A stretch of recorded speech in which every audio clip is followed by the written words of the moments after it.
so at-risk programs. So we've got people all over the place doing all sorts of things, so it's important that I guess we're all making sure that we're actually heading in the same direction, because there's a potential there for people to go in all sorts of different directions. To ensure our ministry activity is interrelated for effectiveness and sustainability. And so that all of our staff and volunteers understand what you do in the little part that you play on a camp, how that fits into the big picture of what we're all about. And I think that's valuable to know. So, we are engaged primarily on a journey of discipleship. And that's going to look a little bit different on a camp, and it's going to look a little bit different in a school chaplain's context, but we're all part of journeying with young people with an overall mission of actually seeing transformed lives. That's what it's about. And that can be in schools, and it can be in community.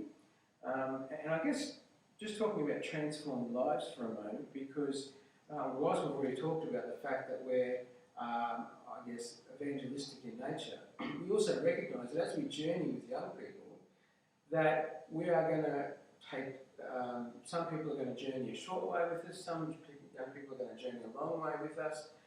For some young people, particularly in a school context, the part that we play in their journey might simply be getting them to actually come to school regularly. We may never get any further than that with some kids, but that's okay. We're journeying with them at least in that step. For some kids, and come on camps or whatever, events, they may take a journey that actually gets them to a point where they put their own faith and trust in Christ and become connected to a local church and start growing and contributing to that part of the kingdom in their community. And that's at this end of the scale. So we're talking about journeying with young people on a continuum. Wherever they're prepared to go on that journey, we'll journey with them. We do that, so we journey with them in the everyday, whether it's just a chaplain being a presence in a school every day, or through peak experiences, so like a training week, a cluster camp, which is what you get, a rural or an urban peak experiences to give them relationship skills, to help them cope with life in school so they can hopefully stay in school and continue to be engaged in school as well. And through special events, so specialist camps, I guess, is the big one there that people who develop some take back with. So that's, I guess, part of the journey that we take with young people. All of those things moving towards transforming lives and whatever that looks like for that individual. But we also are partnering with the local church in that. And as much as possible, we want to work with local churches. Most of our volunteers come from local churches. So that's a key part of what we do as well, is making sure we work with churches and communities. And there are a number of churches in this community that are engaged with what we do in all sorts of ways, whether it's being on an LCC or helping run a camp or whatever. So a good number of churches in this community, I can think of about 5 right off the top of my head, who are actively involved in what we do in this area, which is fantastic. Over the years, we've thought about what makes us effective. What are the key elements that actually mean that we actually do get some good outcomes at times? Because if we can identify those, that actually helps us in terms of structuring our programs. So we believe some of the things that make what we do effective are that the gospel is actually presented. Now, as already mentioned, the context is going to be very bit different in a school to a camp. One's more speaking more openly, one's demonstrating Christ's love to people, but we're wanting to be very proactive and conscious that whatever context we're working in, we're actually presenting the gospel, that the kids, either looking at us through the lives that we live or the words that we say, actually get to hear what the gospel's about. So we are dealing with the issues that they're facing day to day. We don't shy away from all of the stuff that happens in kids' lives. We want to engage them on that level and help them walk through some of that stuff. We try to engage them on their turf as much as possible. We don't just set up a program in a church hall or something like that and expect kids to come. We try to go out where kids are, in the schools and so on as well. Already mentioned about the journey of discipleship, so we're on this journey with people. We partner with local churches, and hopefully, particularly with our peak experience events like camps, we try to bring that wow factor in as well. So the kids have a good experience. So as well as hearing a little bit about Jesus, they're having a good time. So the whole package is something that is a great and fun experience for the kids as well. Please feel free to stop me too at any time.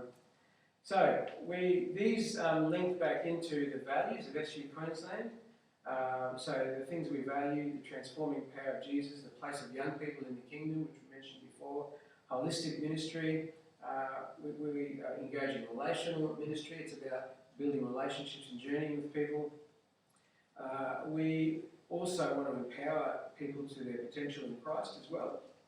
And part of what we'll talk about in a camp context is the whole concept of follow-up as well. If you from a camp experience as young people that have connected well, you've journeyed with over the week and have made a profession of faith, well, we want to make sure that we actually empower them to actually continue to grow in their newfound faith, connect them with local church as well, so that they can reach their potential in the journey with God.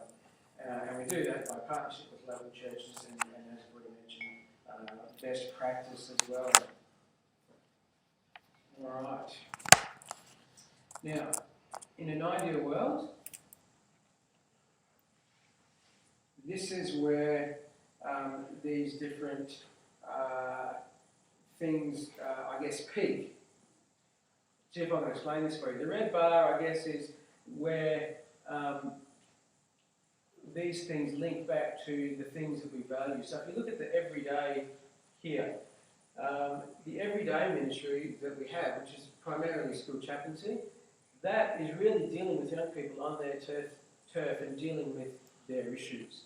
The journey of discipleship and partnering with churches and the gospel, that peaks, I guess, in the local church context when we're engaging with people within churches.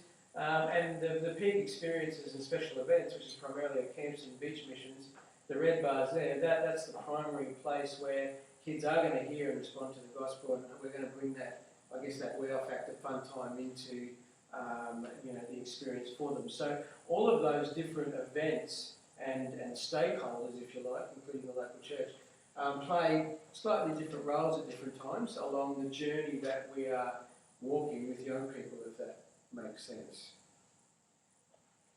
Come back to me that way if you want me to explain how I can get more later on. It's about real young people as well, so it's fine to talk about all of this stuff in theory. If you look at,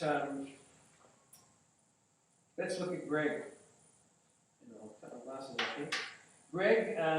Greg's a young guy who loves music, but he's not that interested in God. His journey starts outside both the church and SU activity. His mother hears about a SMAD camp, and because of the strong wow factor, Greg loves music. This is a real life example too, by the way. He goes along to camp. So he had no connection with us. His parents just thought, okay, this kid's into music, there's this SMAD camp. This would be a good place for him to actually, good thing for him to go to. So if it wasn't for SMAD's wow factor, that first critical turning point for him wouldn't have happened. This guy didn't want to go to youth group. He had no reason to connect with a chaplain at school. He wasn't interested in that, but he loved playing guitar. He just loved his guitar. So his mum heard about this camp, sent him on a camp. Now, on this camp, there was a leader called Dave who went to one of the local churches in the area where this camp was running. He loved playing guitar as well. Was a really good guitarist. But he was also very focused on ministry and working with young people. And Dave, as the leader, and Greg made the connection at this camp because they both loved guitar. They spent a bit of time together learning about some guitar stuff. I'm a guitarist, so whatever that looks like. And they had a very short but powerful journey on the course of that SMAD camp. So they spent some time together in this peak experience. The end of that journey, Dave, who was the leader, invited Greg to come along to his youth group. And he did. Because of the fact that he got on so well with Dave, that was the trigger for him to go along to youth group. This guy's a good guitarist, these guys play music on Sunday morning or whenever, or a youth group. I'm going to go and hang out with Dave because he's pretty cool, and we can hang out and play guitar together. And now, or at the time this was written, Greg has a growing interest in who Jesus is, what this whole church thing is all about, and has starting to take this journey. Over a period of time, he actually comes to his own faith journey and understands who Christ is and makes that connection with Christ himself and starts on his own journey with God, which is the outcome that we're looking for. So in this context, you can see how those different events and those partnerships have actually worked together to make a difference in Greg's life. That's, I guess, a really good example of what we're actually about and what we're trying to achieve by the programs that we run. So that's a little bit about who we are and what we do, and hopefully that's been helpful for you to understand who this group is that you're actually coming to connect with and volunteering for. Session number 1, that's it. Any questions of anything that I've actually mentioned here so far? Excuse me, boss, you have a text message. I'm very popular this morning. You are. No? Awesome.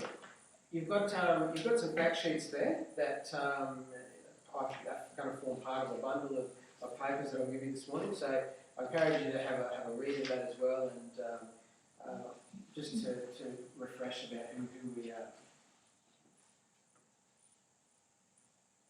Session 1.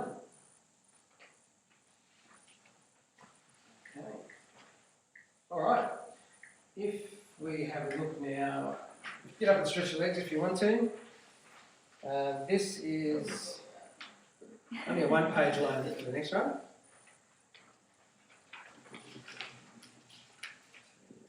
Three there. The focus of what we're about here this morning is, I guess, what does it mean to be a leader on an SU camp? What does that look like? And what are we actually asking you to do? Which is good to know. All right, I'm going to start off here. Actually, I'm not going to start off here. I'm going to show a little clip to you now. I'm sure we've all seen Toy Story. Anyone here haven't seen Toy Story? The movie Toy Story? Excellent, that's good. We're going to watch a short clip, and it's Woody. Woody in the bedroom, in his bedroom, and he is the leader of the room. Okay, this is his turf, he's the boss, and he is, I guess, in charge of what's going on. He's the leader. What I want you to do, as you watch this little short clip, I want you to brainstorm, I guess, some ideas and look for some of the things that Woody is doing that actually demonstrate good leadership, or you might see something that demonstrates poor leadership as well. So I'm going to start that off. Hopefully we've got the sound. That's the wrong one. This is the one. Pull my string of birthday parties today. Okay, everybody, coast is clear.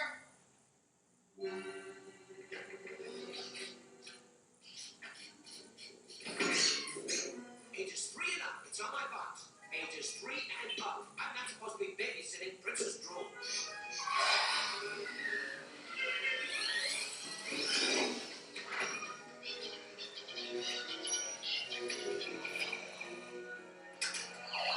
Hey, Ham, look, I'm Picasso.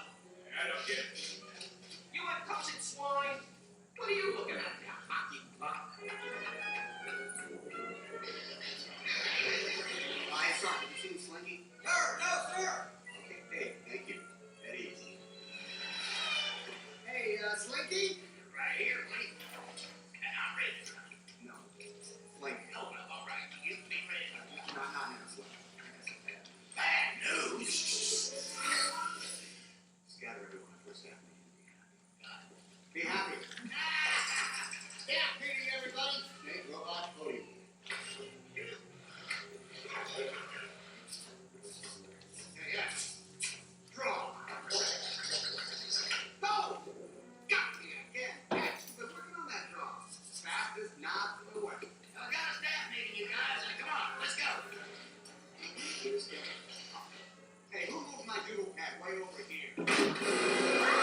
some of the leadership qualities that Woody was demonstrating. Delegation. Delegation. Yep. Encouragement. Encouragement.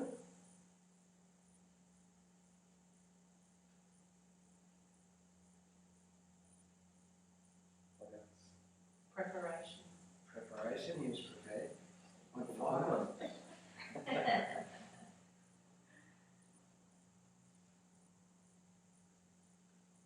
Anything else you can think of? He listened. He listened. They didn't just have his own agenda. He Yeah. listened to what others were saying. There's the mentality, like he wasn't stressed. To maintain like a positive approach. Yeah. Yeah, absolutely. It was also leading from a position of relationship, wasn't it? He got good relationships with all of the other toys. You'd see that from some of the brief interactions he had with different ones there. He knew them, he knew what their concerns were, and he was able to lead on the basis of that relationship. Any other ideas? He was confident, he knew his role. In his role? He did? Yeah. Awesome. Okay. And he didn't have all the answers. No, you didn't have all the answers, did you? No. Very good. All right. Let's have a look at some of these. And you pick up on some of them now, right? Preparation. When you're going on a camp, if you've never been on a camp before, you'll get tired. You've got to keep kids entertained and engaged for a week, and you probably run on sleep. So there's some things that we can do to actually make sure we're prepared. So there's different ways that we can encourage you to actually prepare for coming on camp, and the most important one I think is actually spiritual preparation. So we're actually engaging in business. It's about expanding the kingdom of God and journeying with young people on a process of having them understand who Jesus is and what he means for their life. So we're actually engaged in a spiritual activity, and there may even be spiritual elements that don't want us to achieve some of those goals. So it's really important as a leader going on a camp where you're actually engaging with kids about spiritual issues to make sure that you are, preparing yourself spiritually as you prepare for camp. So really encourage you to, get into the Bible in the lead up to the camp as well. And make sure you're really building that connection with God personally before you get there. Praying for the actual event that you're going on. So, praying for one another as leaders, praying for Andrew as the director as he leads this camp for the week. And the participants as well. You may or may not know who's coming, but you can start praying for the kids that are actually going to be coming along in that week as well, that they will be safe, that they'll have a good time, but that something about what is being modelled and something that is being said might connect with them, and they might actually think, well, okay, maybe there's something to this God thing, and it's something I want to explore while I'm here this week. Really encourage you to let other people know in your perhaps church what you're doing this week, so that other people can also pray for you. So whether it's family or your youth group or your home group or your church, that's something that we really encourage you to do. So that's the first way in which we can prepare ourselves spiritually. Well, I think it's probably the most important in many ways. The second is physical. It's a bit hard to do the hard slog of a week of camp if you're not well. And sometimes, we can't help that. That's just what happens. But just really encourage you in the lead up to camp to make sure you're well rested and you're looking after yourself before you go. It's going to be a hard enough slog as it is, I guess. You're on the back foot if you are burning the candle at both ends for 3 or 4 days a week leading up to it as well. It's going to make it challenging for you to actually last the distance.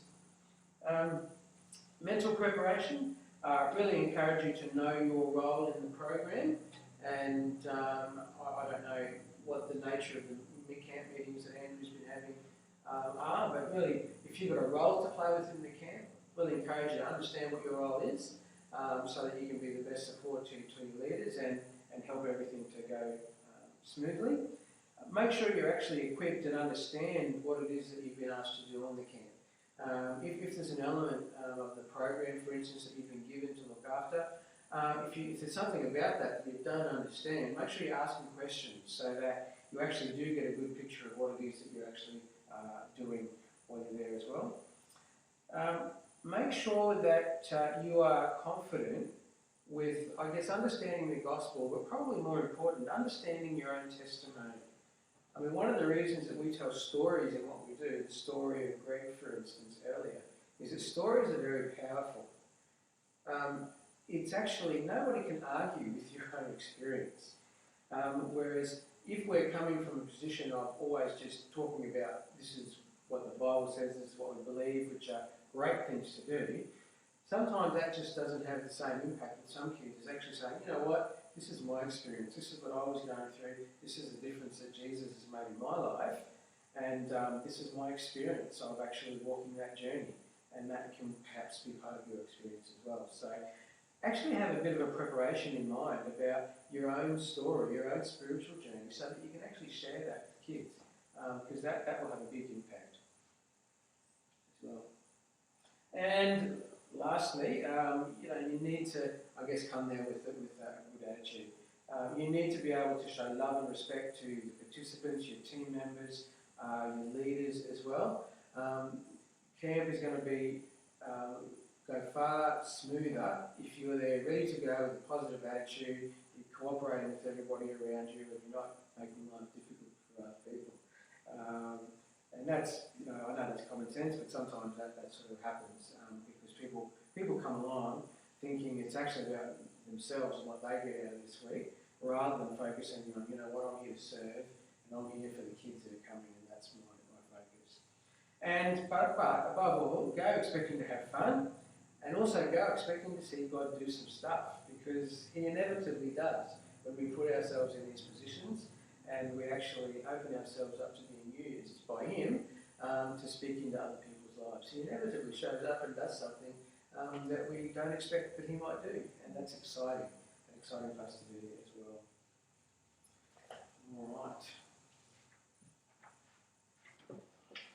right. Okay, what are we looking for in terms of a leader? Firstly, as I've already mentioned, you're there to serve the participants. Okay, so the camp is not about you. You're actually there as a servant to the kids that are coming there. A good leader will work in harmony with the vision and mission that we've already talked about. You'll work well with the leadership team to achieve the goals of the program. A good leader will model that servant leadership. If you see something that needs to get done, even if that might not be part of what you think your role is, sometimes you just need to step in and do something so that the program can keep running and the kids can continue with their engagement in the program. And a good leader is someone who's concerned with the well-being and holistic growth of the participant. Part of our philosophy of holistic ministry that we talked about earlier is the fact that we're actually journeying with kids on their life's journey and bringing and hopefully wanting to see transformation in their lives. The kids aren't a project for us to convert, and I think we've got to be careful in terms of how we approach it sometimes. If we just come in with the viewpoint that my job here is to get them across a line, I think we're missing the point a little bit, because some kids will come to that and some kids won't, but our job is actually to journey with them. So we're concerned not just whether they will ultimately make a decision, although that's what we would love to see happen. We're actually going to care for them, and we're going to care for the whole person. So we're going to make sure they're fed properly, we're going to make sure they get the rest they need, they take a shower, that they're engaging well with other campers and not getting left out on the fringe, and all of those types of things that are part of making sure we're looking after the holistic well-being of the participants that are there as well. You've got a role in helping to prepare and run the program in accordance with SADA policies and practices, and Andrew will talk about some of those in your camp meetings. You need to be willing to undergo training, and that's why you're here today. Have a look at those things. And really important, as well as being well rested, it's really important that you actually go along with a sense of humour, because some kids are going to rub you the wrong way. Some other leaders might rub you the wrong way as well. And there will be all sorts of different things that pop up that can be frustrating. Programs don't go well, dinner's not ready, all sorts of things. You've got to maintain a sense of humour and be able to roll with what's happening, laugh it off, and make sure you're continuing on in that vein as well. And I guess a really important little point, you can impress from a distance but impact from up close. The level of relationship that you build with the campers, the deeper and closer the relationships that you're able to develop, the more opportunity you'll have to actually make an impact in their life. Yes, they will be watching you from a distance, even if you're not engaging with particular individuals, but the ones that you can build good connections with, you'll be surprised at the impact you can make on a kid simply by walking the journey with them for a week. It's quite amazing. All right, here we go. I'm going to hand everyone out one of these. This is our little present to you, apart from the handouts. SU Queensland is part of the SU Australia, and we have developed over the years this child safe program. Legislation now requires that any body, non-for-profit body that works with kids have to have some type of child safety program to, I guess, govern the way that they interact with kids. Churches have to have it, Scripture Union has to have it, all sorts of other organisations as well. So you may have come across this in part of your church training, I don't know. A lot of denominations use our material for their child safe training. But this is a little booklet that is put together. There's standards in there, some little case studies and that type of thing that sort of like unpack for you how you can react and what you need to do in certain situations. So we'll be referring to this a little bit today, just in pieces, but really encourage you to have a good flick through this, hang on to it, and it's a really good resource to hang on to. All right, what I want you to do first of all is turn to page 16. I just have to look at what page 16 is, because mine isn't on the version. I'm not sure it's still there. Yep, that's it. All right. Okay, if we have a look on page 16, there's a whole lots of do's and don'ts there that we're going to very quickly flip through. They're going to be on the screen as well, but just alerting you to the fact that you've got them in this booklet as well. So these are some of the things that you need to do in regards, code of conduct governs the way we practice and things we do while we're on camp. So these are some of the things that you need to do. Okay, you need to behave in a manner consistent with your position. So you're not another child, you're not a peer of the kids. You have to behave in a manner that I guess is fitting with the role that you have within the camp. So if you're an assistant leader, that'll mean something different than if you're a leader. If you're the director, if you're the camp parents, it's really about understanding what your position is and making sure you're operating in a manner that's consistent with the role that you've actually got. You need to follow safety policy and guidelines, and we'll talk a little bit about those later on, but each activity that you'll do on camp, you should be, before you engage in activity, you should actually understand what the rules are, what the safety considerations are for the activities that you're undertaking, and Andrew should be basically able to tell you what that is. You do have to treat all children and young people with respect. Sometimes that's easier for some kids than others, depending on how they're behaving at a particular point in time. But you're a leader. You're there as somebody who has a duty of care to the kids that are there. So you need to treat them with respect. You need to allow children to determine the degree of physical contact. Okay? This is going to vary depending on the age of the kid and the context. We live in a society where, unfortunately, because of abuse situations and that type of stuff, we have to be very conscious about the way that we actually interact physically, with kids. Obviously, the younger the child, you have to take that into context. But can I guess, outline perhaps what some appropriate things are?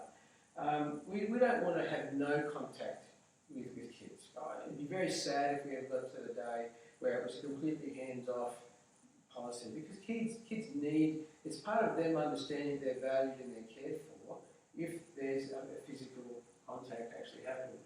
So what I would suggest is, if you're going to hug somebody or a child wants to hug, that, Tim, is it? Can I just demonstrate with you? You're a bit taller than this, it's probably not. I mean, what we say, you don't want to do a full-on bear hug, okay, with people you don't really know, but a side-on hug like this. Here you go, Tim. Yeah. You want to rub it? Okay, that's an appropriate way to hug. If you are wanting to get somebody's attention, sit down there, that's fine. A touch, an arm or a shoulder is fine. Here you go, Tim. You all right? Okay. Upper arm, shoulders, okay. Wouldn't go any further down like that. That's a safe place to have physical contact. One of the other things that when I was teaching, we were made aware of that. I actually reckon the safest place to touch somebody, if I can again, is in the middle of the back here, because it's furthest away from any other areas that might be deemed inappropriate for all sorts of reasons. So, as I said, you've got to understand the age of the child involved, and actually letting the child dictate what level of physical contact they're comfortable with as well. So, good general rule of thumb is don't initiate physical contact unless it's being initiated first. And if a kid comes up and wants to give you a big front-on hug, it's actually pretty simple just to go like this and swing around, and sometimes you're not going to be able to react quick enough, but it's really just a matter of being conscious of how you're actually engaging in that way. Does anyone have any questions about that? Because I think that's an important issue.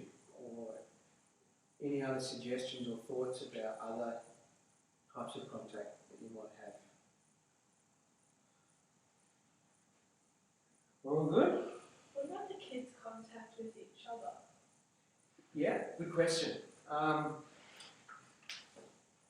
Again, it's probably not something you want to make a big deal out of in terms of making it an issue that's bigger than what it needs to be.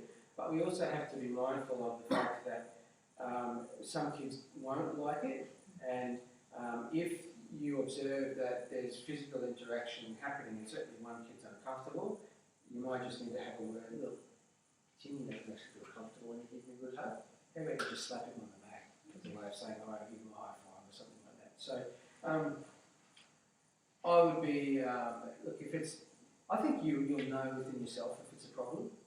If it's something that you see that you are uncomfortable with, then I would probably suggest that just keep an eye on it. It might be a one-off, it might not happen again, and you may just need to intervene and just explain to the kids, look, we all have different ways of expressing that we actually care for one another. Some people respond differently to that, and actually just talk about some of the things that we've just talked about today. So how about you just give them a big hug on the shoulder, or give them a high five, or whatever else. So it's really just trying to divert a little bit in terms of what they're doing. Great call though. You have to be very conscious of the male-female thing, obviously. That's probably more of a concern. If you notice that, you probably want to step in earlier. Part of the challenge is we actually don't know the background often of what some of these kids have gone through. So some of these kids, the prevalence of physical and emotional and sexual abuse that happens in our communities is actually, fairly significant. And you never know what these kids have gone through, and either even before the day before they left the camp, or in years or months previously. So that's why you just got to be conscious of. And you can usually pick up pretty quickly if a kid's not comfortable. It's very difficult to hide that reaction.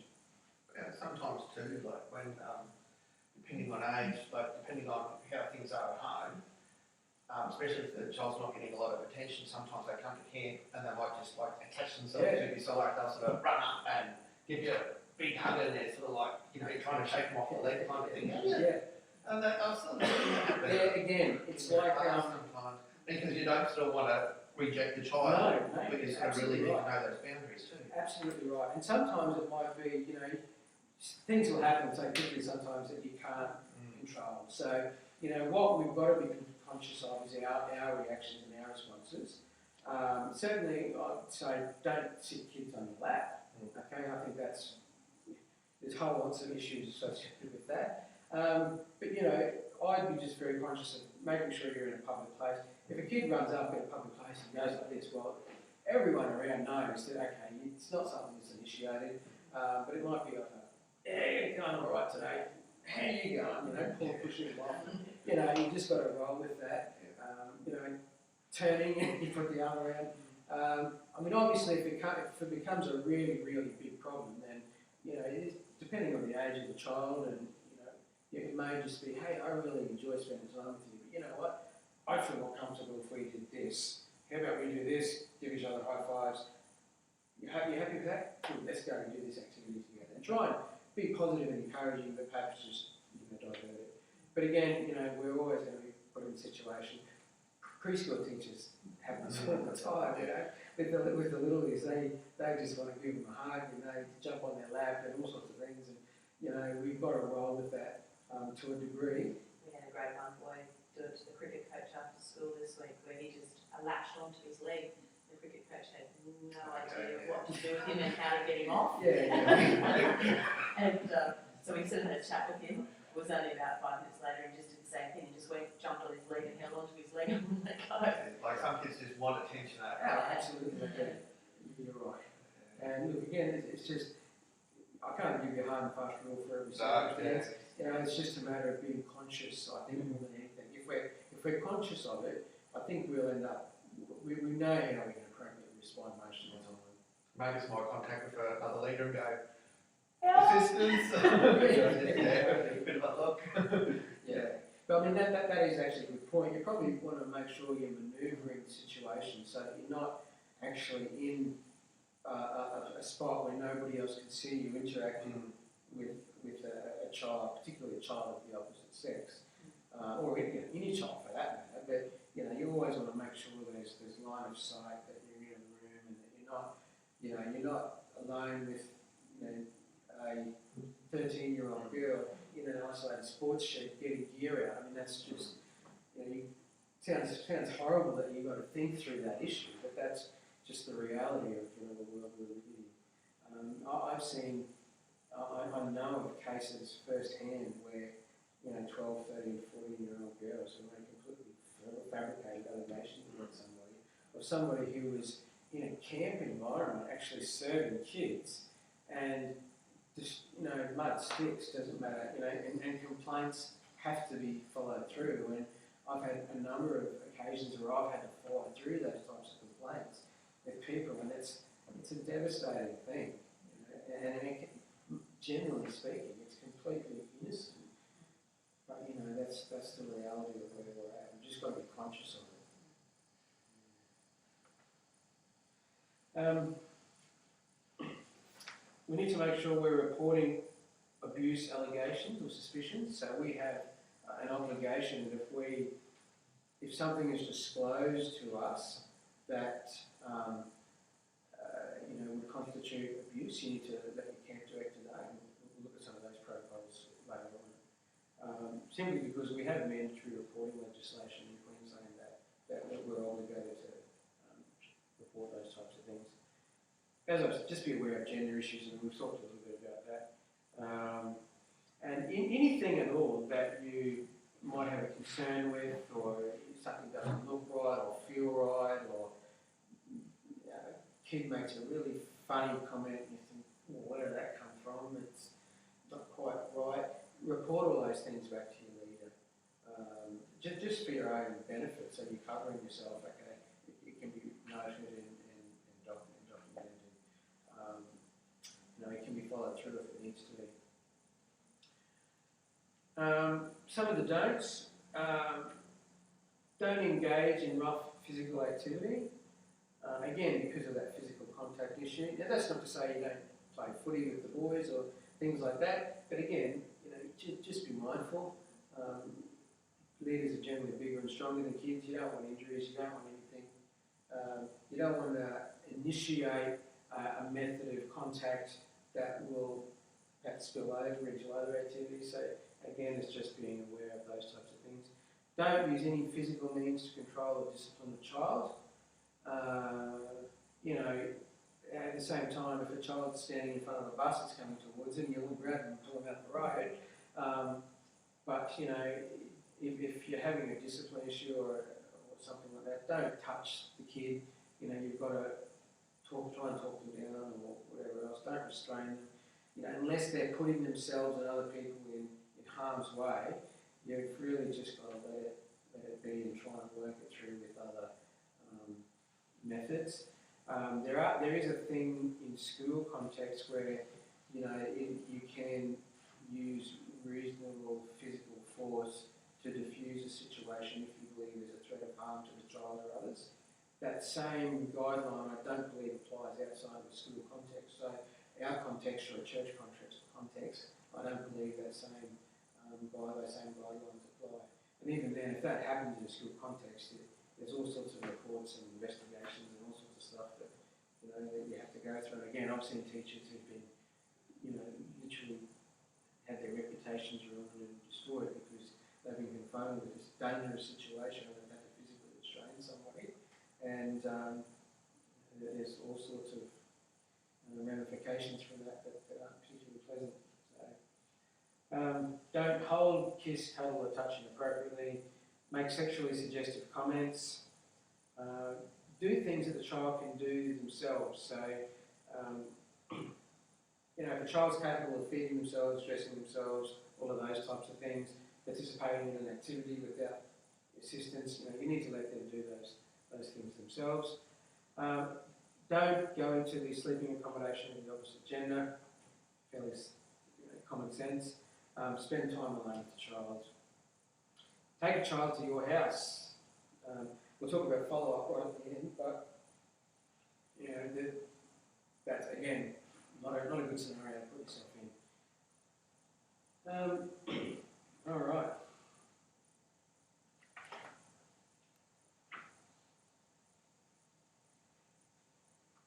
Okay, just very quickly, we might have a group of three here.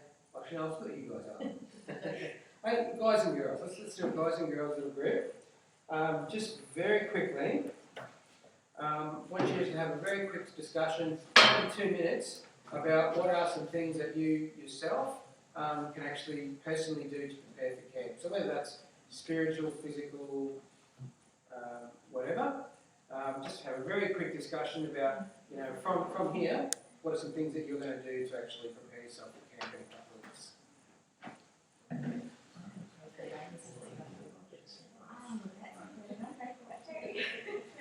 Otherwise, we'll be not jumping in a borehole.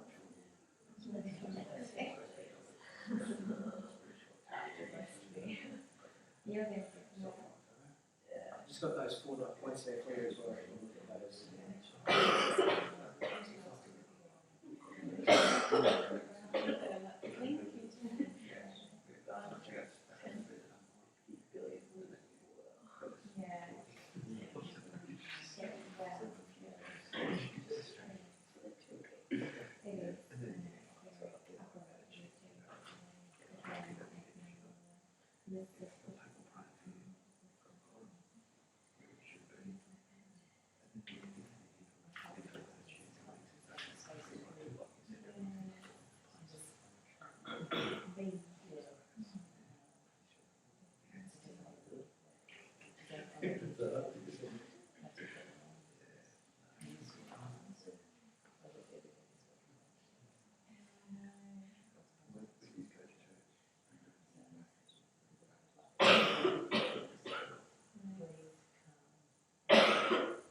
She's in Australia, All right.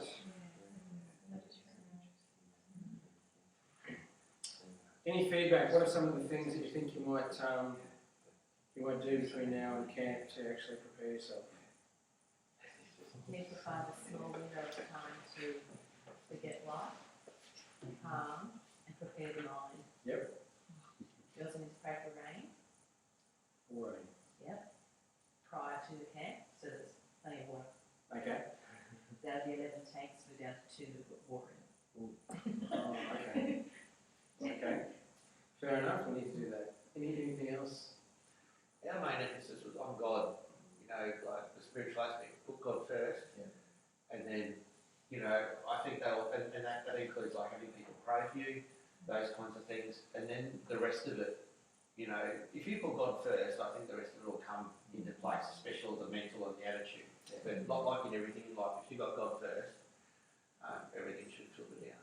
Even your physical will come into play because, you know, the word says, you know, he will give us rest.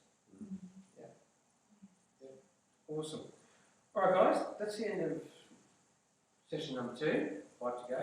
The next one is probably the big one with a lot of information about child safety and those types of things. So I don't know if you want to stretch your legs or whatever. I need to find a loo. Find the loo. So if you go out into the hallway, Yes. there's 2 little doors on the right hand side. Okay. All right. Thank you. Do you want to check?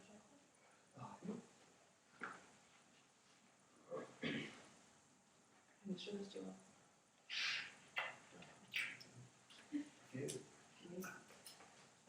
Okay, cups. And that's really nice cup.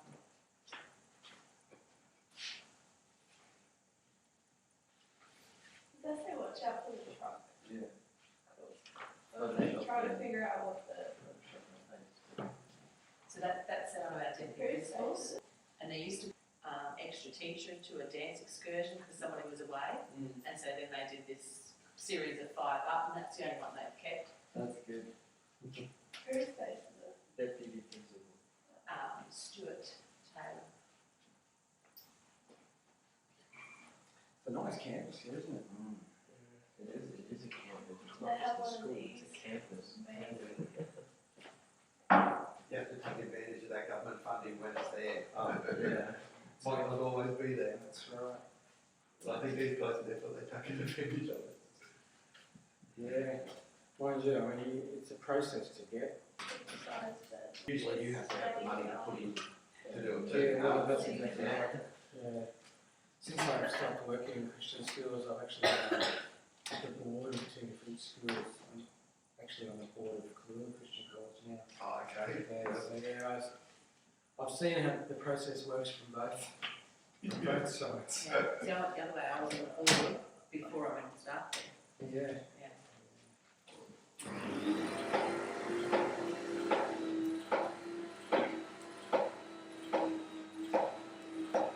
how's Happy going? Is it back good these days or? Yeah, look, she's doing alright. We had she had a diagnosis for about 5 years of rheumatoid arthritis condition. Because obviously it got quite severe in the last 2 years. We put me to the point where I had to stop work to look after her and Chelsea. Because I took your job. Yeah, that's right. That's right. How did you mention that? Yeah. So no, she's working as a swimming teacher now these days. Does a few shifts, but they diagnosed her with what they call negative factor rheumatoid arthritis, which is basically, we've done all the tests, we can't find evidence of anything else. The symptom is the same, rheumatoid arthritis, so we'll call it rheumatoid arthritis. Yeah. It was still not really, nothing was really helping. We had a chance encounter with a doctor up in Townsville because Ruben was showing some signs of things that we couldn't not work out what's the matter with him. In the end, it turned out to be like a psychosomatic thing, stress related, and the more we couldn't find something, the worse it got. So until our paediatrician flew up and said, "We're fine, we don't see you, no one's better," which is funny. But as part of the testing in that, they wanted to do do some nerve conduction studies on him, and he was a bit freaked out by it. So they said, we'll do it on Mum first. And they did. And they thought, oh, it's a funny readings here. So they ended up putting her into the system as well. And it ended up having a diagnosis of, it's called Charcot-Marie-Tooth, for hereditary sensory motor neuropathies. But basically what it is the peripherals of the nerves, so like hands and feet, the sheath on that side of the nerves actually gets eaten away, so you lose nerve function from your peripherals, and it progresses. The medication she was on for rheumatoid arthritis was actually exacerbating the condition, which is why we should absolutely get a handle on it. And so, yeah, a pretty cluey doctor that sort of spotted that, and so she's on other medication now. It's actually not doing too bad. But it's a you can't reverse the process, and there's no cure for it or anything like that. It's just managing the symptoms. So it's under control enough that she can work. Do a bit of part-time work, and she does that as a swim teacher, which is probably one of the best case scenarios because she's exercising in water. So it's probably the way that it's worked out. It wasn't planned that way. It's probably one of the best forms of therapy for her anyway, and she gets paid for it. So it's like doing a little aerobic stuff. How much does she get paid to be a swim teacher? It's about $20 an hour, something like Because that. I currently don't about funding stuff. Yeah. And you're a bit short on instructors. And so I was looking at that, it's $400 to do the first part of the OSCE course, and then there's all these other sections that are about the same. I said, well, it's actually worth it once you actually do it, you get paid a decent amount. Yeah, look, it depends on the swim school. Other ones she's taught out to be $18, $19. I think the most she's got is about $23. I think the one she's at now is probably the most generous that she's at. You're not supposed to really get it. This stuff's in your book. Hi people. Hi. Sorry I'm late. Hello. I didn't know you were coming to the training today. Yes, I was coming. I was a little bit sick, so yeah. Oh. You did it last year though. Can I grab one of the booklets from you guys to give to me? This is my first. I'll get you to sign in. I'll give you that. And you've already done the first two sessions, which the first session is all about SU and who we are, so that's not a big deal. And the second one is just about being a leader of the team, preparing. So I'll give you those, and I'm just about to start session number 3. Okay, thanks, Gavin. And if you want to pull one of these chairs around to see the screen, or Yeah. wherever you want to stand, it's fine. Do you know the other people in the room here? Kirsten. You know Kirsten? This is Tim Tim, how are you? and Sarah. Is it Sarah? Yeah, this is Dave. And Dave. Hey, Dave. Dave's Good wife, lady. Nikki, is here somewhere too. Excellent. Very good. So we're Yeah. Oh, good. Yeah. just about to start session 3. 3. There's 7 sessions. You need to take Notes are provided for you. Up to you if you want to scribble on them or whatever. Gavin, you talked to you about me having to go earlier to have a meeting with them. That's fine. Yeah, Yep, that's fine. I mean, if you just want to grab a handouts. There's also an assessment sheet at the end. So if you want to take that, and it's an open book, it doesn't matter how long. It's just almost a demonstration to see where you're set. So if you want to take one of those and fill it out and just shoot it back to me, that's fine. All right.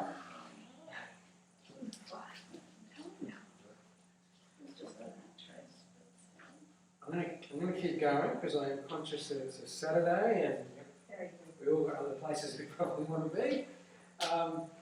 What we're really looking at in a little bit more detail in this session, and this is probably the one that really does focus in on the whole child safe aspect. So why are we looking at child safe training? Question for you. Why do we need to look at this? We need to look after these children. We need to look after these You know, children. going home with broken arms. Well, it doesn't take, too much opening the newspaper to understand that interactions with children and, the mistreatment of children is a big news item. It creates enormous amounts of angst and publicity and everything else through the community, because obviously we've got a duty of care to kids to make sure we're looking after them properly, keeping them safe, and protecting ourselves as well, which is really important. As mentioned earlier, I've dealt a number of times with adults that have either been the victim of malicious complaints or done some really dumb things that have put themselves in situations that, their reputation is questioned. So Child Safe, the little booklet that you've got there, as I mentioned earlier, is a system that we have developed nationally to look at child safe issues. It's used by us, it's used by a number of Christian ministry organisations, it's used by a number of denominations. It's about making sure we have safe people on camp, so you guys as leaders, making sure we're confident that we've got people in there who are safe, who understand what it means to be safe, and we have safe activities as well, so that we can engage in good, fun activities with kids, but do it in a manner that's safe, and when things happen, we know how to appropriately respond to those situations as well. So we have a whole system in place, and you as a team member fit into that process. So team member, you guys, is anyone who engages in a responsible role within SU Queensland, so whether that's a volunteer, like some of you guys are on a camp, or whether you're staff, like Melanie. Melanie's another chaplain, by the way, if you didn't know, down the road, just started with us this year. Melanie and Kirsten was chaplains as well. Team members must be 18 years of age and older. How old are you guys? 19. Okay, that's, I thought you'd be older, just checking. So a team leader is the SU Queensland Event Director, so that's Andrew Stores, is your team leader. Your coordinator is the SU Queensland staff member who oversees and ensures that the programs and events in their area are operating as they should under the guidelines, which is me. And our risk management officer is the person who looks at, who monitors everything that we do across the state, sets the agenda for the training and putting these training modules together, and actually looks at the risk assessments that we've done for a whole range of activities that camp directors can use, so they don't have to write them all themselves, they can just take them and adapt them to the context that they're using them in. So we've got a whole department in Brisbane that looks at camps and events and program development, and there's a team of people that look at this stuff all the time. So they're on top of legislative changes and that type of stuff. To give you an example, a couple of years ago the government made changes to the Maritime Safety Act, I think it was called. That meant that we could no longer use volunteers and do things like water skiing, tubing, jet skiing and those types of things, motorised water sports. So we had a programs department that worked with the government and talked with them about how that impacts on our events and whether we could get some processes in place that would still allow us to do that without the volunteers and boat owners and people have to go out and get a commercial licence to actually undergo those two activities. We've actually just got an email yesterday to say that whole sphere is actually now taken over by the federal government. We've got to start the whole process from scratch. So we've actually had to suspend all of those things again for this next camping season over these next holidays. We can't run any of those activities, and hopefully we'll sort that through for summer. So, we've got a whole team that look at all of those types of things, legislative requirements and so forth. So it's a hierarchical system, so you are accountable to the people above you in this context of a camp. So as team leaders, you're accountable to Andrew as the camp director. Andrew is actually accountable to me for how the whole program runs, and I'm accountable to the whole department up there that oversees the ministry programming side of what we do as well, to make sure that, in my checks and all that sort of stuff, that I've made sure that certain things have happened and will happen in terms of how the camp is run. Get you to look at pages 4 and 5 in your little child safe booklet.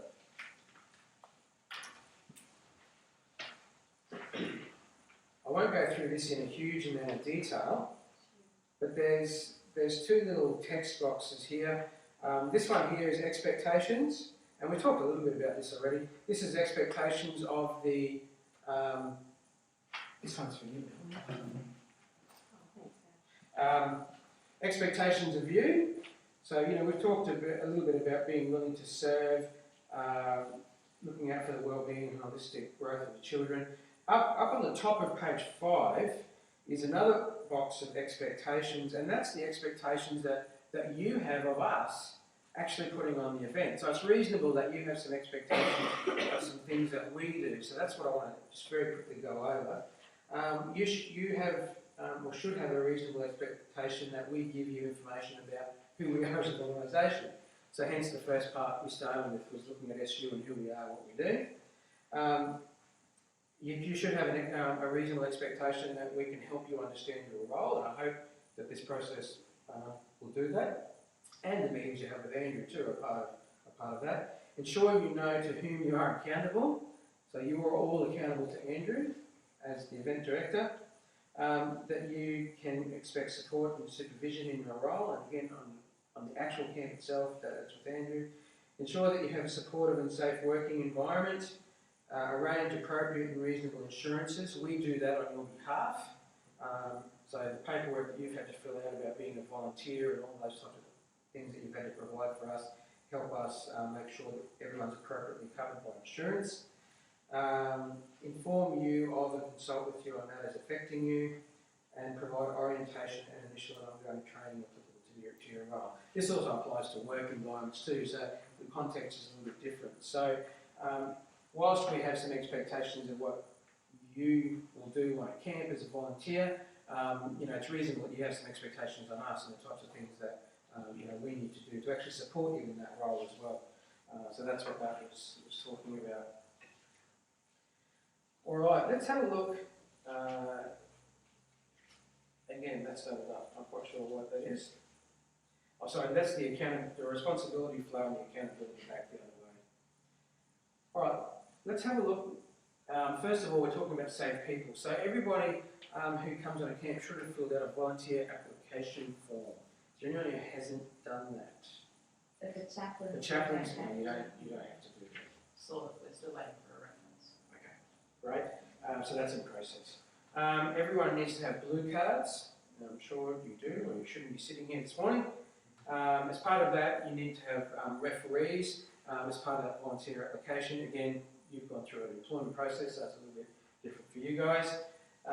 You should have sat down with Andrew as the director, at least had some type of interview, however formal or informal that may be.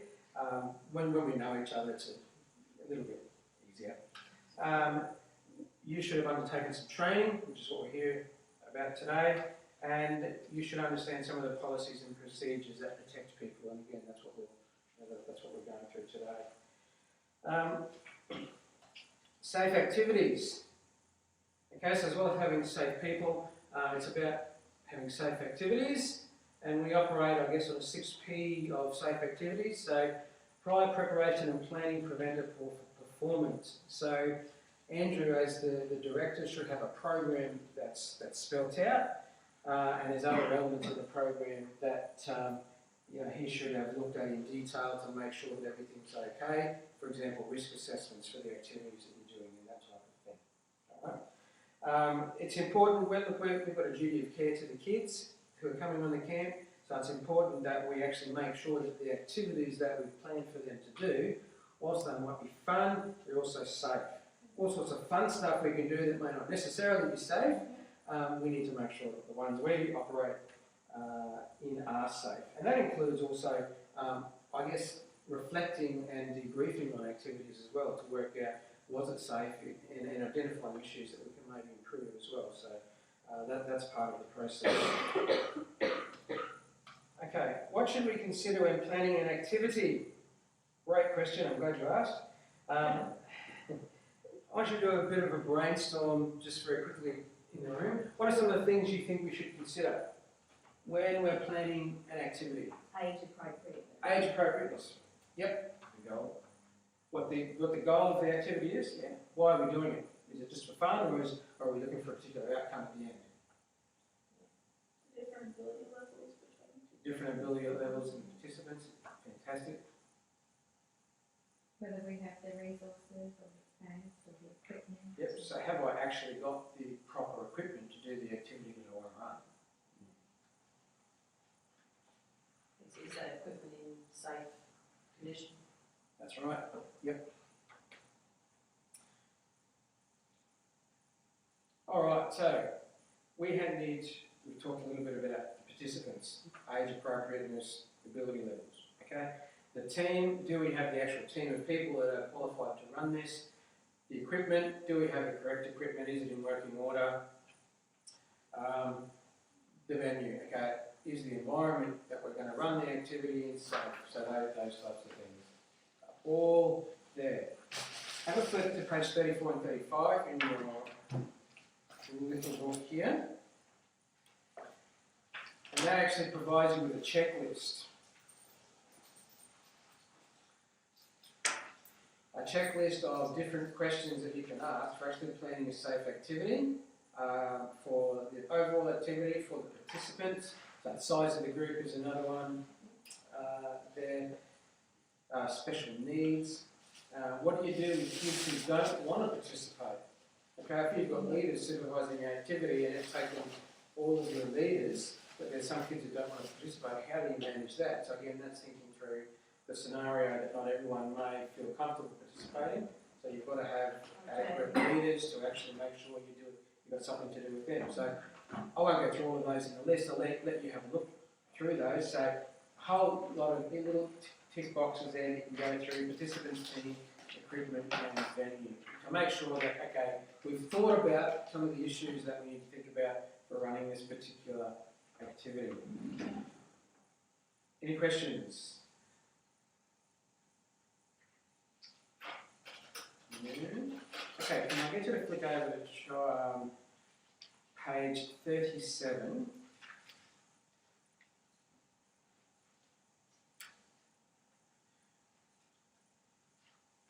All the way through to 56.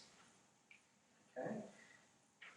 Those three sections, okay, you've got C3 specific situations, safe environments, what's the fifth one?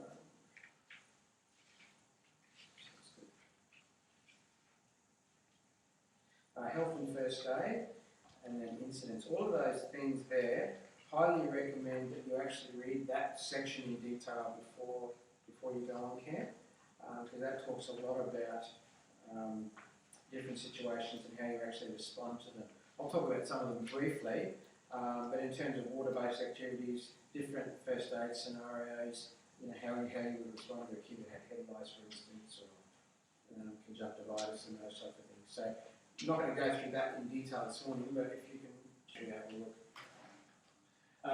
So there's a few key things within that to look at. Okay, infection. If a kid is sick before they come on camp and you're aware of it, mum's run up and said the kid's got the flu. Okay, sorry, you probably can't come on camp. That makes sense. What happens if they arrive and mum hasn't called you? Well, I mean, you're quite. Well, then with the camp director, you make a decision about whether you think it's appropriate for that child to stay. And you may need to give them a call to say, look, you probably need to come and collect Johnny until you can come back and connect in on day 3 if he's okay or whatever. Sometimes they're difficult conversations to have if mum really wants you out of the house for the week, but you've got to look at the safety of the whole camp and the event in its entirety as well. That would apply to team members too. Yeah, absolutely. If one of us Absolutely. get the flu. Yeah. Yep, that's right. But you're okay, you've already had it. The other really big one is actually water safety. So that's a really big issue. You need to have somebody that's got a minimum of bronze medallion supervising water-based activities.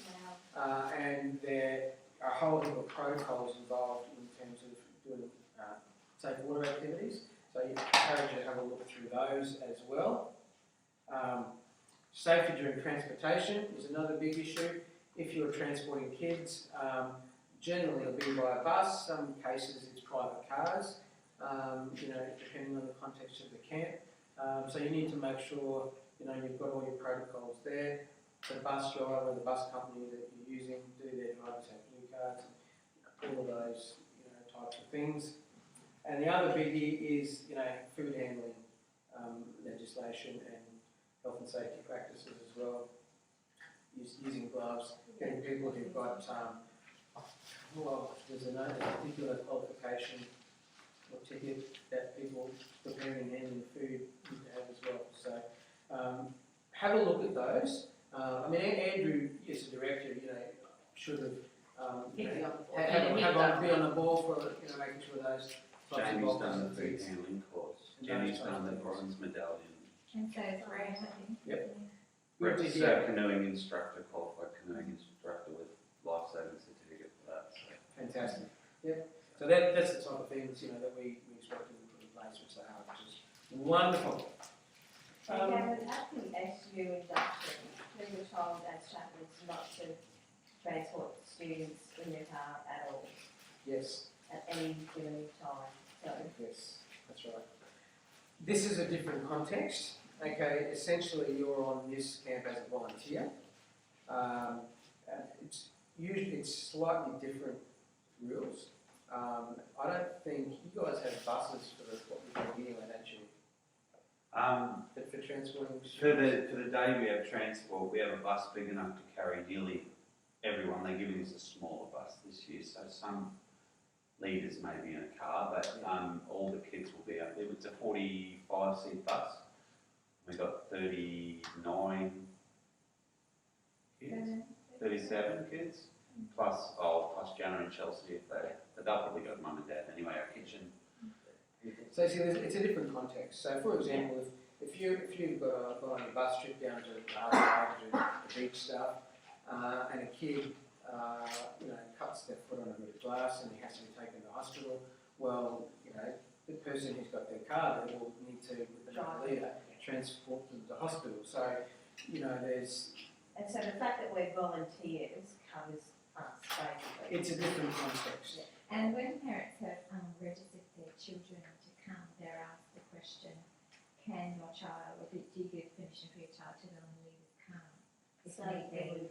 I think there's one that said no, the rest that said yes. But it's probably good to know who that one is. Yeah. Mind you, if you're faced with an emergency situation, Surely you've got to act in the best interest of the kid, Okay, sorry, I can't take him in the car, I'm going to wait for we'll get the bus. You've got to take common sense actions like that as well. Yeah. Right. So, on the course of the camp, we're running activities, whether it's water-based activity or games or whatever. From time to time, things happen. All right. So there's two types of things that can happen. First is an accident. An accident is an undesired event that results in harm. Okay. So people will get hurt, property is damaged, program is disrupted, or a combination of those things. So generally speaking, there are things that we didn't plan on it happening. It's just happened. Okay, it's an accident. An incident. And there's actually something that happens from that. Okay, there's an injury or something else. An incident is an undesired event which could have resulted in harm or damage. Okay, so it's important to understand the difference between those. So it might be a near miss. So if we were doing, we run a schoolers event up in the Sundays where the kids do 4 days on Long Island and 3 days on a charter boat, bareboat charters. All right. So if we've got some kids on a boat and through the course of it, they get involved in raising sails and all that sort of stuff, and boom, hits the kid in the head, okay, and causes an injury, okay, we've got an accident. Okay, that would be an accident. If we've got something that happened and there's a rope snaps and the boom does a big thing, everyone ducks, okay, and misses. All right, we've got an incident, we document that, but there's actually been no harm, but it could have resulted in harm. Okay, so there's two different definitions of accidents. Causes of accidents are unsafe conditions. Okay, if you're going to take a group of kids whitewater rafting, all right, to use an extreme example, or let's use the example of the beach. Okay, you're going to the beach. You guys swim between the flags. It's safe, but let's say there wasn't a patrol beach, and you've got a 30 knot southeasterly breeze, and one of the swell, and there's unsafe conditions, right? You can't send a kid in there. Strong wind. Using the extreme example. Absolutely. Okay, it's unsafe conditions. If you allow someone in there, the unsafe conditions potentially could cause an accident. Absolutely. All right, more than likely will. Somebody might do something silly, such as standing in a boat, if it's a canoe, hitting somebody else with an oar, right? Silly things happen. Kids do dumb things. Adults do dumb things at times. Or an error of judgment as well. Okay, putting a little kid who's this high, 30 kilos, wringing wet, on the end of a rope, whatever, I can't remember the term, supporting another kid who's rock climbing. Okay, that's an error of judgment. That's not the right kid to be engaged in that activity. So accidents are usually caused by one of those three things. The conditions themselves are unsafe, people have done something that's unsafe, or there's been an error of judgment in terms of the planning or the actual running of the activity.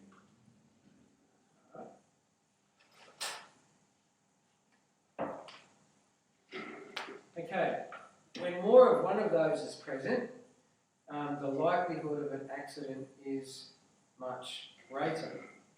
Okay? So if we have unsafe conditions, okay, a huge swell, an error of judgment, you let the kids go in, an unsafe act, while the kids are out there, they're playing games where they're holding each other underwater.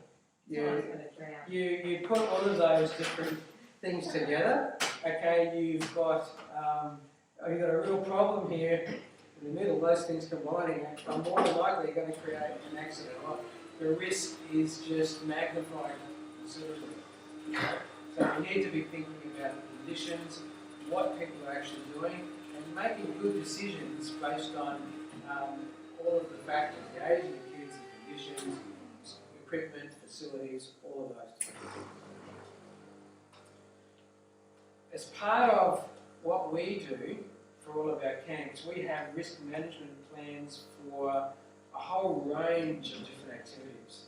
And when our camp directors put together programs, they can access those risk management plans, and they should have risk management plans for each of those activities, and we can adjust those for to suit the exact context of what we're looking at as well.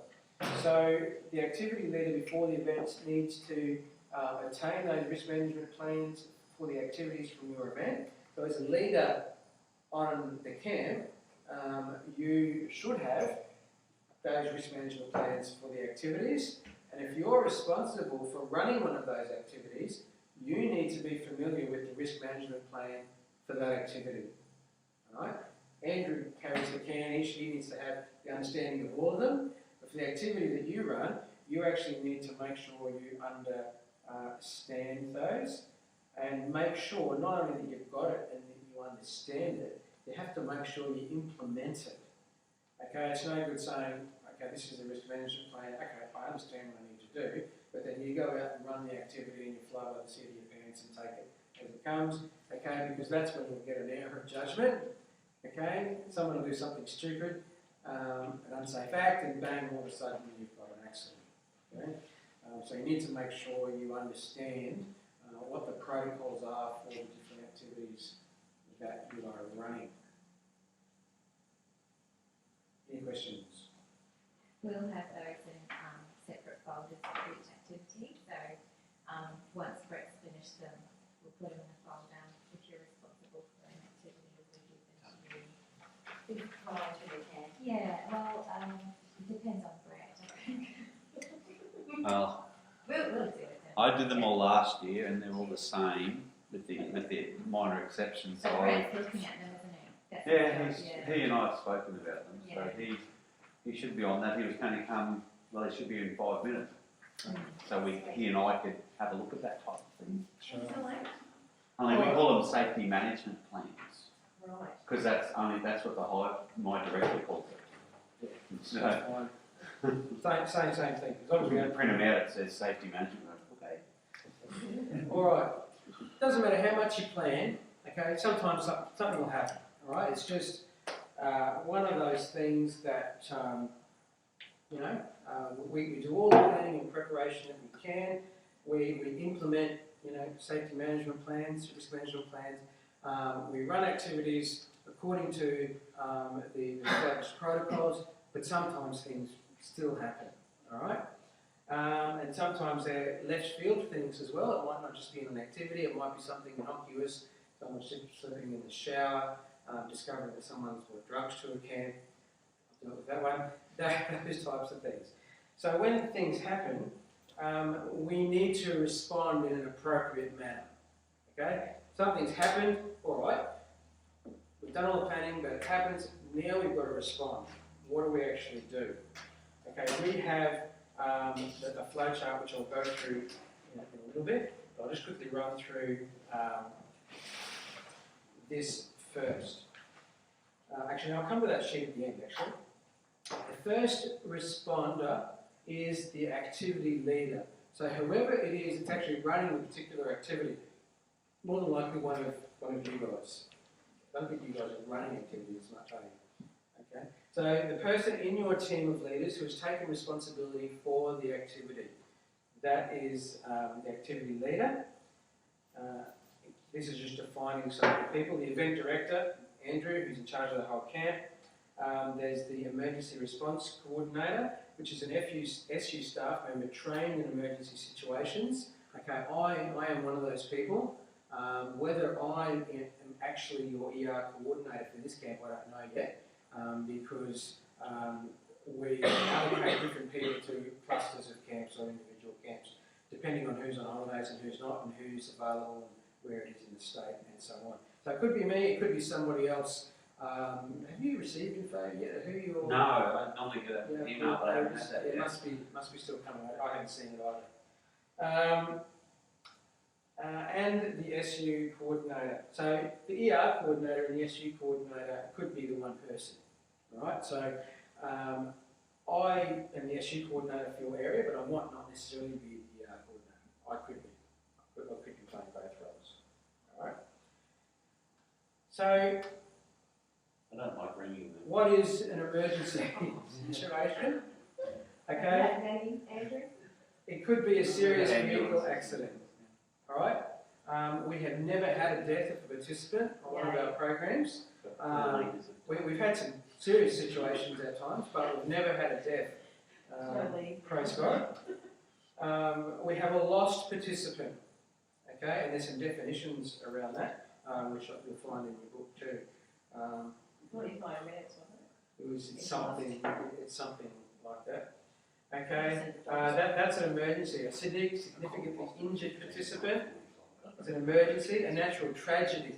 Okay, something happens, a freak storm comes in, blows over a tree. That type of stuff. Significant violence, either between participants or somebody has come on to a site and done something to somebody. A sexual assault. A suicidal participant. Okay, so an attempted or actual suicide. Okay, again, we probably never have one of those. I'll just go back. Or the police have been involved in your program, such as when we discovered somebody had brought drugs with them on a camp. Okay, those situations are we could definitely describe as an emergency situation. Any form of abuse or disclosure of abuse that occurs is an emergency situation as well. So as you journey with people and people feel comfortable with you, they recognise you're in a safe place. Kids sometimes disclose information to you that would constitute an abuse. It might not actually be happening, but it might be either disclosed that it has happened, or when I go home, Uncle John's going to be there, and this is what he does to me. That's a disclosure. An occurrence of self-harm, cutting is the most common one that you might find. Probably not so much on a primary camp. Haven't heard of any. No, it happens. So it does happen. An outbreak of disease. This has happened at different places. First camp. In time. Extensive food poisoning. Hopefully that doesn't happen. That's why we've got other protocols in place for that. Possibility of spinal, back or head injury. Someone's had a fall. Someone's had a collision with another person or something. Eye damage. Sticks in eyes. Someone's unconscious. Or there's been an inappropriate physical contact between participants. So that's expanding a bit more on what we were talking about earlier. And between leaders and students too. We'd come into that. Okay, so on those instances, you would, is when you would contact your emergency response coordinator. Those things would be deemed as an emergency. Yeah, so we wouldn't report that disclosure ourselves to the department, we'd phone you guys. Yeah, we'll get to that. Yeah. So situations for your SU coordinator. So this is not so much an emergency situation, but an incident or an accident that would be reported. And again, this is all goes through Andrew too, which we'll look at. So minor bullying between participants or unacceptable behaviour. I've sent kids home from camp before because their behaviour has been unacceptable and they're going to pose a danger to themselves and other people. An injury that may require medical attention but is relatively minor, still need to notify people appropriately. So for example, a broken arm, something like that. And this is how we respond. Okay, so you've got that flowchart in front of you. So you are, so we've got up the top there, you're the activity leader. All right, you have run an activity and you have, this is a tragedy situation. So you've got a tragedy over here. So this is the big ticket ones we're talking about here. So death, unconscious team member or participant, vehicle accident, serious personal injury, actually a broken limb would probably fall under the other. A natural tragedy, lost member, so greater than 45 minutes. Okay, you've been unable to account for somebody for 45 minutes. Okay, we now click into emergency response mode.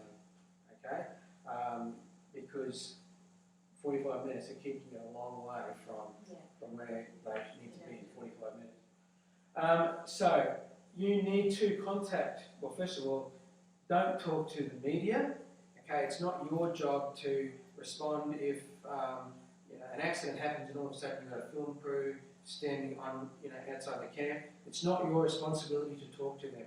You need to be focused on the care of the participants that are remaining and the care of the student who has been injured or whatever. Right? But you do need to contact emergency services. If you've got somebody, don't hesitate. Ring an ambulance. Ring 000. Okay? If you've got a serious issue. You also need to immediately let the director of the event know. So if it's a camp where you've got activities that are away from the main campsite where you're operating, then your camp director may not always be exactly with you. Okay, he might be somewhere else, doing something else. You need to notify them. So at all times you need to be able to know where your event director is, so you can contact your event director. One of the reasons we have ratios of leaders to kids of 3 to 1 is so that in emergency situations there's enough leaders there that can handle the emergency, continue to handle the rest of the participants and manage them, because they might be traumatised or upset, or might not be to that extreme, but you still need to have supervision of those, right? And if we have to then accompany students to hospital and all sorts of things, we need to make sure we've got enough leaders to actually accommodate that and still maintain the rest of the program if it's appropriate, if the rest of the program is maintained, or at least manage the rest of the program until such time as kids can get home, right? So you manage the situation until the event director arrives. So if something occurs, let Andrew know, ring triple O, let Andrew know. Andrew will go immediately to where that is, whether it's in the next room or on another site, off-site. You need to make sure you secure the safety of the group.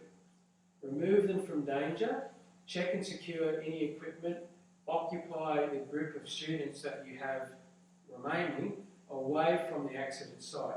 So that may be next room, it might be 50 metres down here, but you still need to obviously be with the participant that is having the issue, but you need to remove those students from the proximity of the accident, okay?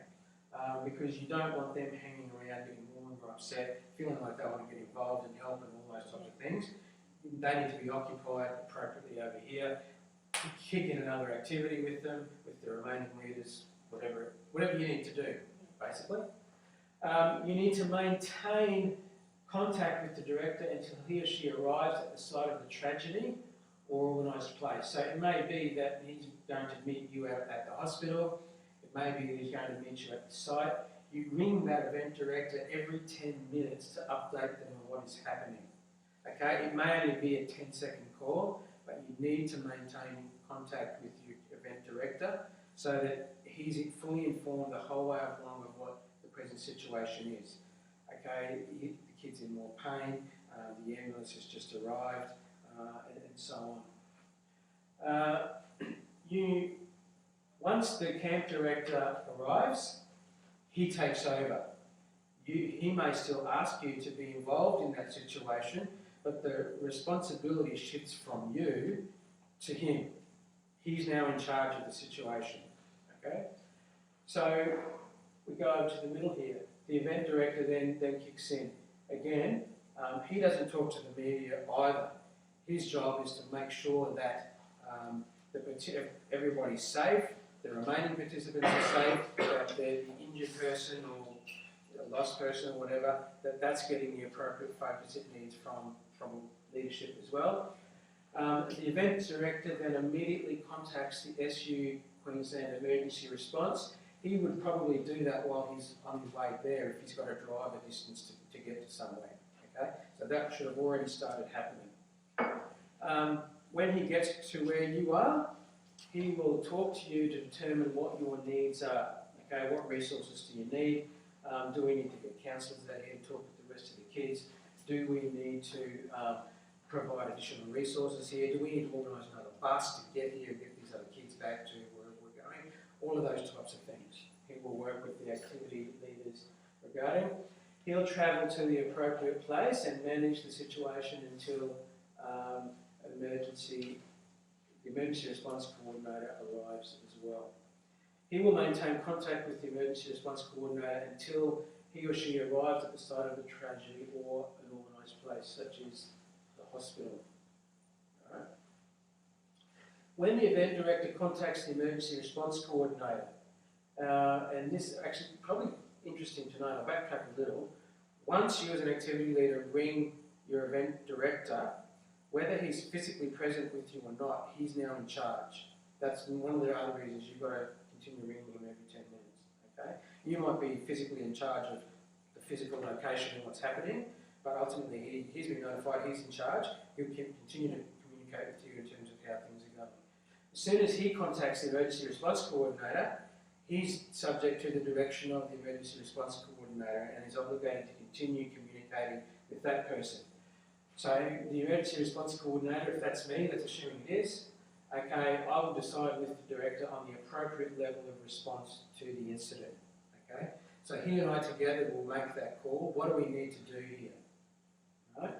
I will decide with the director, appropriate person to contact parents, because we need to do that as soon as possible, okay? There is nothing that will get us into more trouble than waiting 2 or 3 hours to actually notify a parent that their kid's just broken their leg, all right? We need to do that as soon as we possibly can, and we will negotiate between myself and Andrew who is the best person to do that, okay? Is Andrew so taken up with managing the situation that it's better for me to do that, or is it relatively under control? He knows the parent, so he will do that. So we'll negotiate who responds that way. So whether that's the camp director, the coordinator, it could be the CEO or authorities, depending on the nature of the issue. We may not want to engage with the parents at all. We want to manage whatever's going on. Okay, so it may be that as emergency response coordinator, I call our critical response unit. We have a group of 3 people at every camping season are on call on a critical response team who will get on a plane and get anywhere they can as soon as they can within the state to help manage a situation if they're needed. So we're talking about, a bareboat charter, they've lost track of 1 kid, okay, a death, those types of, critical incident type things. I will then coordinate our response team in consultation with that critical incident team. So whether or not that critical incident team makes a decision that they need to be physically present or not, I will still work with them to work out our response, okay? Do we need counsellors to come in? Do we need to replace the director and or the leaders because it's a traumatic event and after everything is wrapped up, it's not appropriate for, it's a big serious issue. We need to make sure we're looking after our people and we continue with different leaders in place. We make a decision to shut it down and send everybody home. Right?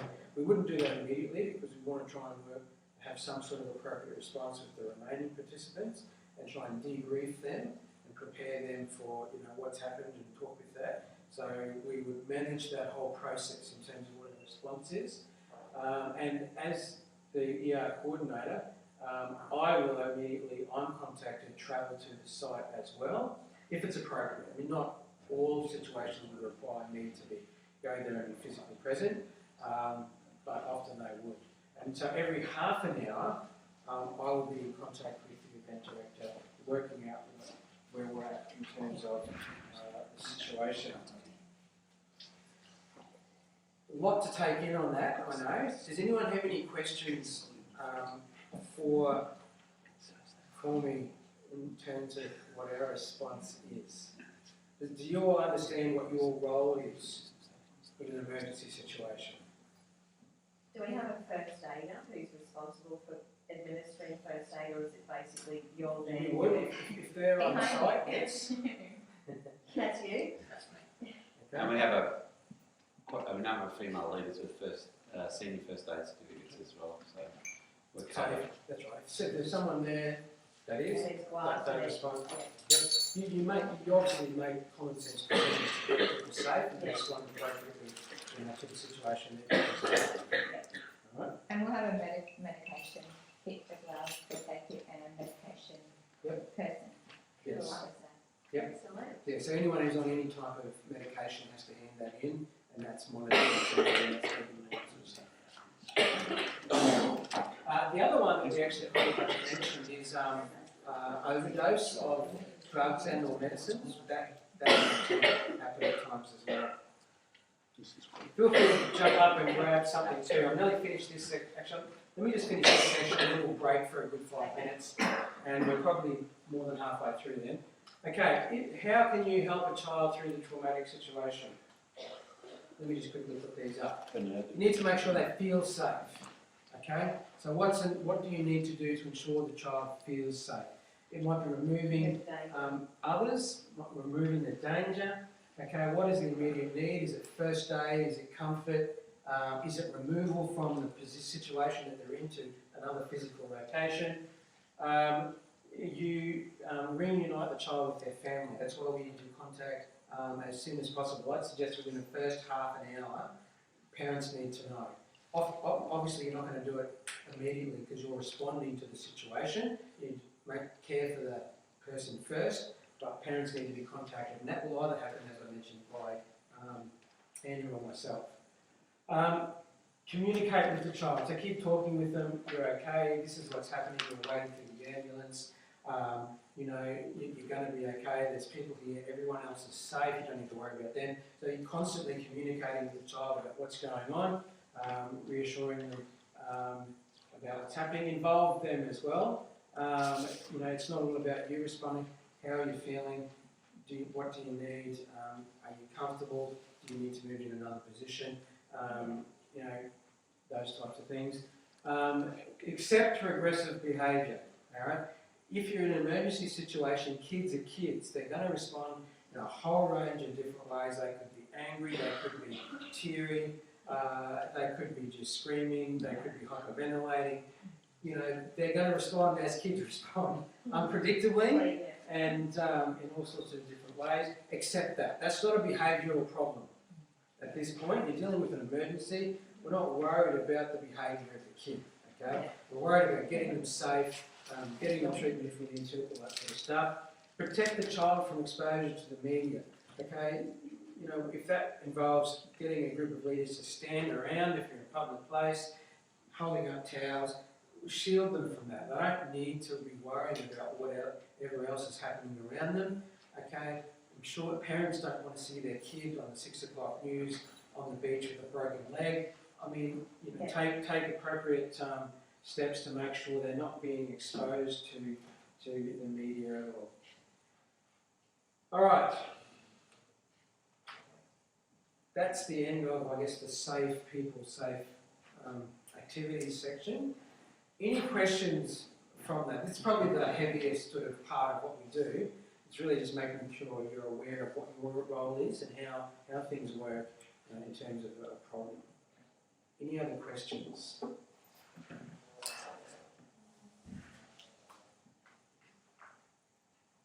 So basically, if Andrew's not present, we just phone him straight away on our phones, don't we? Yep. Contact him. So you should have, all leaders should have Andrew's phone number and each other's while you're on camp as well, contact. Most of the time, you'll all be at one spot.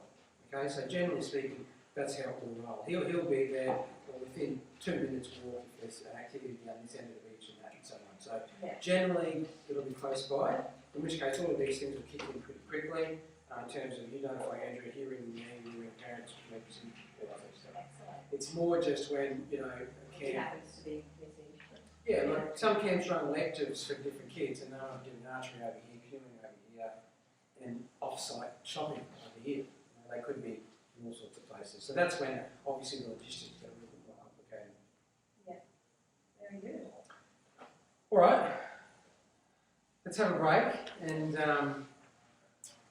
Andrew's got some stuff there for us to eat, which is fantastic. We'll break for 5 or so minutes. And then I'll try and really roll through the rest of it relatively quickly, because a lot of it you can read up yourself from the notes. It's not too intense. So. Wow. I just had visions then of all these tragedies. Look, and it happens rarely, but accidents do happen. And you do have to be prepared, hey? You do have to be You've prepared. got to talk Absolutely. about it. I've only ever had call on ambulance once. Which was for? A boy who decided to land fairly heavily on the back of his head on a slip and slide. Oh, yes. Good, mate. We actually had one about 3 weeks ago where the leader of the camp tripped and injured her knee in the first 10 minutes of being there. Oh, no. And so she got sent off in the ambulance. How would you be? And again, that's why we have the ratio of kids. I think that's excellent. Yeah. The other thing is, look, Wonderful. in 20 years, when we first aid for camps and things like that, things are going to happen. You have some camps where you don't have anything, other camps where you run off your feet sometimes. Bit of activity happening, But yeah. it's generally speaking, mostly it's normally just little things. That's like 9 Little times. cuts of things. Yeah, about 99% of the time it's all pretty much just for minor. Yeah. You get that 0.1 or 1%, which is just going to happen. Yeah, they cut some stuff up in the school, but But the one I had If you to look at the critical incident team that we have, it was going to happen. most years our critical incident team doesn't actually meet and respond. So it has, as I said, we've never had a death, and most years there is no need to use it. Most camping seasons will have emergencies that we respond to. Okay. It's very rare to go through Gold coins for camping coffee season here. without anything, but Machine there, Mark's there, we'll just throw them in the dishwasher and we'll wash them up like that. Hello. So Andrew, you're meeting with a separate group of people in LA? Yeah, it's there, and these guys are supposed to join us when they're done. Just we're running a touch. I have 6 male leaders, haven't got my card yet. and I have On their way. I've got emails to say they're coming. 1, 2, 3, 4, 5, and a junior, and a junior, and a Jenny. So practically 12 leaders. Oh yeah, well, Jenny's co-directing, but that's because I gave her a name of co-director. She's doing spiritual input. Brett is another hanger-oner. He's canoeing life-saving and activities, charging activities. Because if Tim didn't get his act together, I had Brett as a leader playing. Actually, what I might do, most of the rest of what the presentation is pretty much on the notes. I think that it's probably more valuable for you guys.